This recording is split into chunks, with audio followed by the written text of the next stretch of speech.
Selamat pagi siswa-siswi Ibu semua kelas 9. Hari ini Ibu kirimkan materi bahan ajar kita untuk minggu ini. Ibu sengaja kirim dalam bentuk video supaya anak-anak Ibu semua bisa belajar menggunakan video ini sambil mengambil buku paketnya ya. Jadi kita belajar sama-sama ya. Jadi silahkan ambil buku paket mata pelajaran prakarya. Silahkan buka halaman 4 ya, sampai nanti materi ya yang terakhir yang Ibu sampaikan pada hari ini. Jadi minggu lalu kalau kalian perhatikan di halaman 4 sampai halaman 5, minggu lalu Ibu sudah memberikan kalian tugas ya untuk mengerjakan 4 soal ya. 4 soal itu berdasarkan materi yang ada di halaman 4 sampai halaman 5 ya. Dan Ibu pujikan kalian bisa menggunakan pendapat kalian sendiri dari pertanyaan yang Ibu berikan ya. Jadi kemarin kita sudah membahas ya apa saja keunikan bangsa Indonesia ini ya. Meskipun bangsa Indonesia ini memiliki kebudayaan yang berbeda-beda ya, tetapi bangsa Indonesia memiliki kesamaan ya. Semua suku mempunyai kerajinan khas ya, atau karya tangan ya yang dibuat dengan menggunakan berbagai bahan ya, dan itulah yang menjadi kerajinan yang menarik ya dari bangsa Indonesia. Nah, sekarang kita akan belajar mengenai kerajinan yang menggunakan bahan berbasis campuran ya. Nah, coba buka bukunya di halaman 6 ya, di paragraf pertama. Silahkan perhatikan paragraf pertama. Di situ ada penjelasan mengapa banyak pengrajin ya. Pengrajin itu adalah orang yang membuat kerajinan tangan ya. Di situ ada 4 alasan mengapa beberapa kerajinan tangan sekarang ini dibuat dengan menggunakan bahan berbasis media campuran ya. Apa saja alasannya? Yang pertama, karena adanya kekurangan bahan baku ya. Jadi misalnya satu kerajinan tangan itu dibuat dari bahan kayu, tetapi mungkin di daerah itu bahan kayunya tidak cukup, maka dicampurlah bahan kerajinan tangan tersebut dengan menggunakan bahan baku lain, misalnya dengan menggunakan logam ya. Jadi ada satu kerajinan yang dicampur bahan pembuatannya, satu terbuat dari kayu, mungkin bagian lain dari kerajinan tangan tersebut dibuat dari logam. Itu contohnya ya. Yang kedua, alasan lain yaitu untuk menghindari bentuk yang monoton. Monoton ini maksudnya bentuk yang itu-itu saja atau yang biasa saja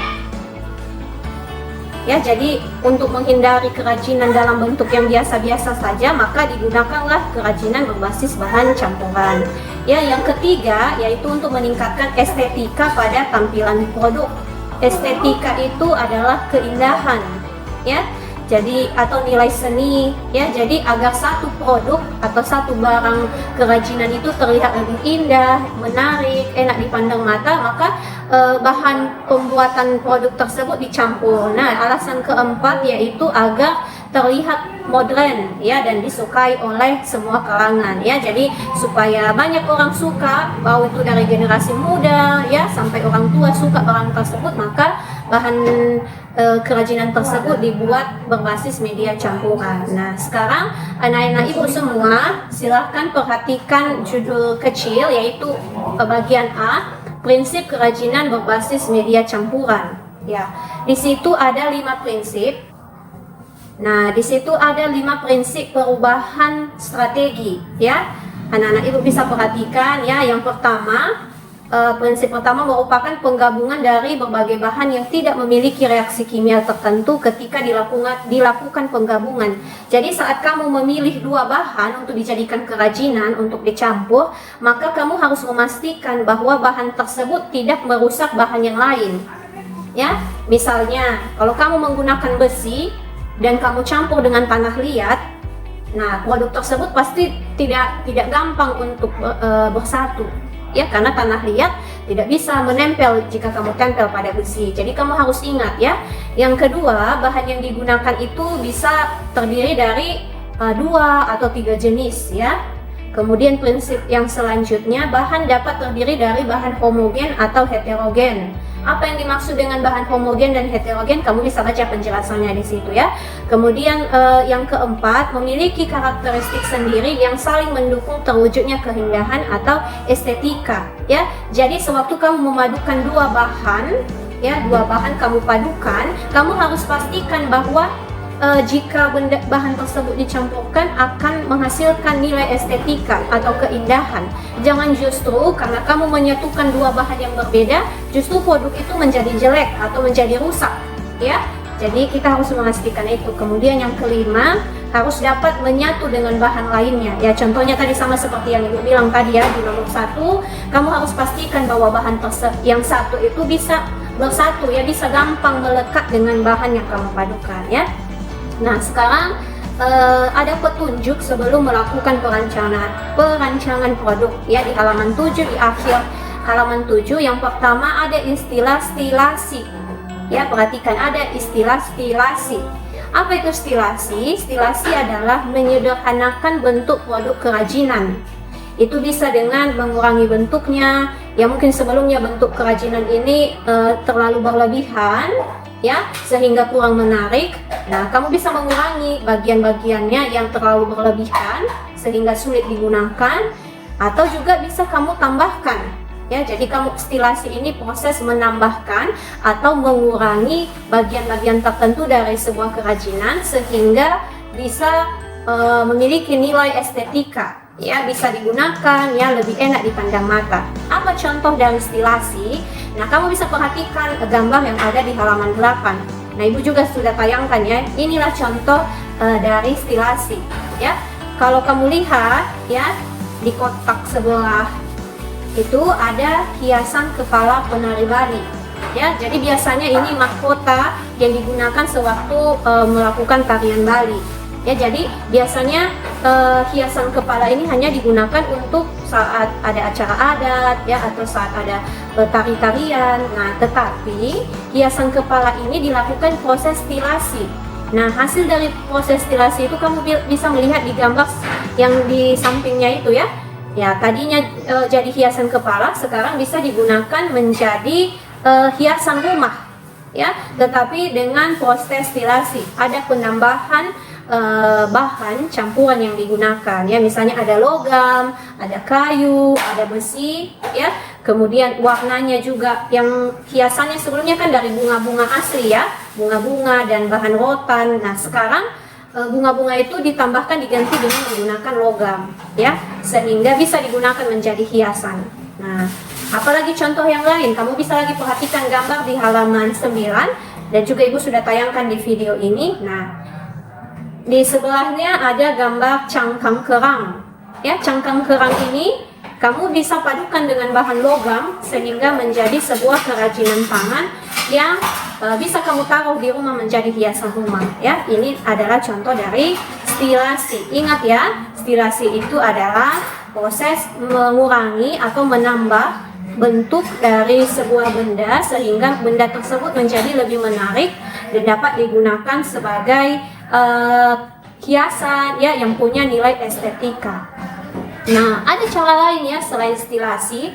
Cara lain itu kamu bisa perhatikan di halaman 11. Ada istilah deformasi ya, deformasi. Apa yang dimaksud dengan deformasi? Nah, deformasi itu adalah merubah bentuk produk kerajinan berbasis media campuran. Nah, ini langsung merubah bentuk ya. Tadi kalau stilasi, bahannya yang dirubah, ditambah atau dikurangi ya, tetapi bentuknya masih mirip dengan bentuk produk yang sebelumnya ya. Misalnya tadi hiasan kepala, hiasan rumah itu juga yang bentuknya masih menyerupai hiasan kepala tetapi dengan penambahan tertentu.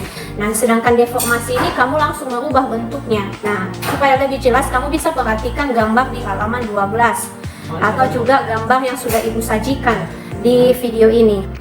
Nah, seperti kamu perhatikan di video ini ya, ini adalah fungsinya masih sama seperti fungsi kursi, tetapi bentuknya sudah di deformasi atau sudah dirubah ya. Fungsinya tetap sama tetapi bentuknya sudah dirubah. Ya, begitu juga di gambar yang selanjutnya. Di situ ada piring. Fungsi piring itu kan untuk wadah makanan, tetapi bentuknya dirubah sehingga lebih menarik, ya. Kemudian bahannya juga dirubah, ya, sehingga lebih memiliki nilai estetika, ya. Jadi itu adalah proses, ya, yang kamu bisa gunakan sebelum merancang produk kerajinan berbasis media campuran. Ada dua tadi. Yang pertama bisa menggunakan stilasi, yang kedua menggunakan cara deformasi, ya. Nah, sekarang kita menuju ke halaman 13. Di situ ada subjudul kecil, jenis dan karakteristik kerajinan berbasis media campuran. Nah, di situ dari halaman 13, anak-anak ibu bisa perhatikan sampai halaman 19, ya.